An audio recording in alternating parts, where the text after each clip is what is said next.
Hey everybody, what's up? I'm bringing you a story from The Wrap today. House of the Dragon showrunner Ryan Condal sees no rivalry with Rings of Power. One feeds the other.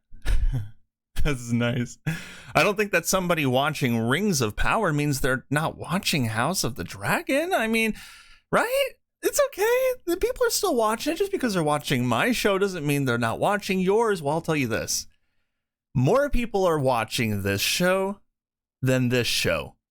This is not good acting. This is Paddy Considine gave one of the best performances in Game of Thrones ever in the 8th episode the other night. And I'm all caught up now and I watched it. Episode 8 was amazing. And for many reasons, most specifically, in my opinion, because of this guy right here. And the Rings of Power showrunners would have you believe that this is in any way, shape, or form comparable to this. That is crazy to me. Despite the fact that HBO's Game of Thrones prequel House of the Dragon and Amazon's massive Lord of the Rings, massive failure Lord of the Rings series debuted around the exact same time and have been airing concurrently for weeks, House of the Dragon showrunner Ryan Condal sees no rivalry between the two. In fact, in his mind, the more well-made high fantasy, the better. Well, I think we know which fantasy show was more well-made, that's for certain. I'm a huge unapologetic Tolkien fan, Condal told The Wrap as part of our exclusive interview showcasing Condal and his work on House of the Dragon as part of our 2022 Innovators List. Wow. So he's part of the 2022 Innovators List? Did J.D. Payne and Patrick McKay, the powers that be, make that list? I'm not sure. I don't think so. I could be wrong, though. I read The Lord of the Rings and The Silmarillion and The Hobbit multiple times growing up. I saw the Peter Jackson movies multiple times in the theaters. I love all that stuff. I love high fantasy. And frankly, I want to live in a world where there's room for all of these things to exist if they're good. I think that that's very important. If they're good.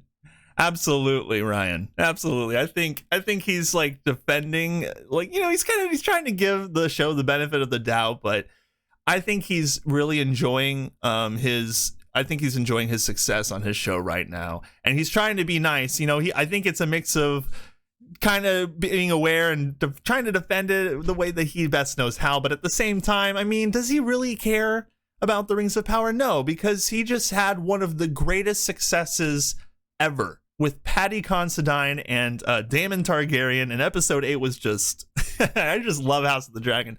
That show has actually caused me to go back and read the books. I'm reading the books right now, and I'm on my way all the way to the end of the book series, and I'm going to read House of the Dragon after the series is over. I'm just so excited. You know, that's the difference between these two shows, is that on one hand, I just love that these pictures are next to each other, because on the left you have a TV show that got me into reading Game of Thrones, despite, you know, some of the issues that I have with George R.R. Martin, and I'm reading his mind, and I want to read what he wrote because of this. Because this TV show is awesome, and it's well written and well directed. It looks beautiful. The CGI is fantastic. And this caused me to go back and read Lord of the Rings all over again, just to feel better about this, because it's a travesty of a TV show. I hate it. I can't believe that anybody in their right mind would ever think that these two shows are similar. All right, we need to read on. I want to live in a world where there's room for all of these things to exist if they're good. I think the need for more well-made, expensive science fiction fantasy on television is what all of us nerds want. I agree. I think it's what we need. It's too bad that only one studio is doing that right now, though. More to the point on the rivalry front, Condal doesn't see a world in which higher ratings for one show means lower ratings for the other. Here comes that little defense. I don't think that somebody watching Rings of Power means they're not watching House of the Dragon. I don't see it that way. No, it's plenty popular. One feeds the other, okay? The Rings of Power, okay, all that hatred that the Rings of Power is getting, it's getting House of the Dragon more attention, okay? So I think it's great to have Rings of Power on the table. You know, that way people can see what a good series is compared to a really bad one. Woohoo! I see one feeds the other, and I think the more good quality genre entertainment on television, the more it's going to draw in the general public who might not be so predisposed to watching this. So I just love when he says, I think the more good quality genre entertainment, you know, he keeps saying, as long as it's good, as long as it's well written, you know, as long as it's good quality. Condal, who has shepherded the acclaimed and highly viewed launch of the first season of House of the Dragon, pointed out that when its predecessor show first launched, it was a very different time.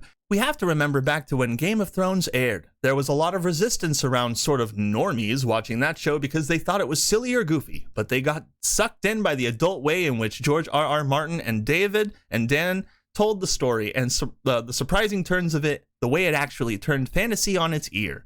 Condal explained, George, as a huge Tolkien fan, actually takes a lot of Tolkien's. They weren't tropes when Tolkien wrote them, but they became tropes over the decades when everybody else tried to ape Tolkien and turned them on their head and surprised people in a way, and that's what drew people into the show.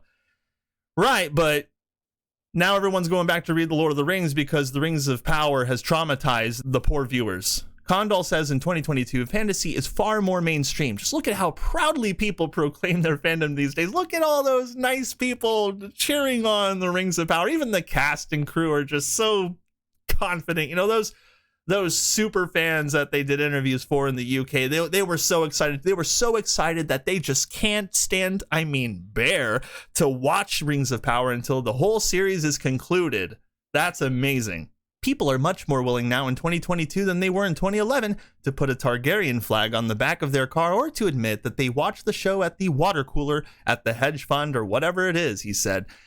This has made fantasy mainstream, and I think the more of these good, notice that, high-quality shows that come along make fantasy more mainstream. This is hilarious. Oh, my goodness. Like, you can kind of tell, like, he's just really proud of what he's doing, and he's kind of jabbing at the Rings of Power. I mean, why wouldn't he? He has every right to be happy and to be proud of what he's done. Like, the House of the Dragon is just awesome, man. Just can't say it enough. I can't wait to do the review on the full season. I'm going to be doing a review on that later, by the way. I'm not sure if I'm going to do it this week, but I really want to do it as soon as the show is over, and I want to make it a really big thing. So let's continue on, and then it makes a bigger audience. It means more of these shows can be made and be made in an interesting way that's not just popcorn mass entertainment. It's something with something, hopefully, interesting to say. It's something with something hopefully interesting to say in season 2 and 3, because there was nothing interesting to say in season 1. And not for nothing, but the investments of HBO and Amazon into these two respective series have been massive, which have made the quality of the House of the Dragon and the Rings of Power that much better. As we know, these shows are not cheap to make, and they're dangerous ventures because you have to invest a lot of money up front to figure out if it works or not.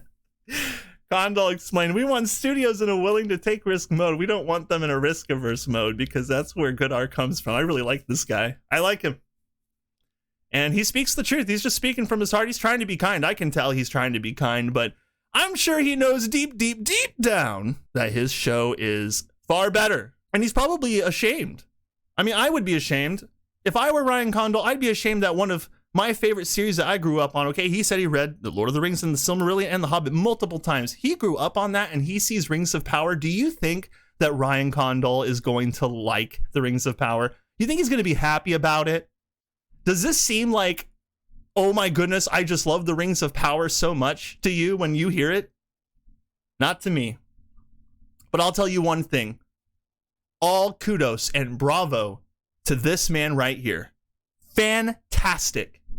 I hope you all have a beautiful day. Like and share this video, subscribe, click that notification bell, and I will see you all next time.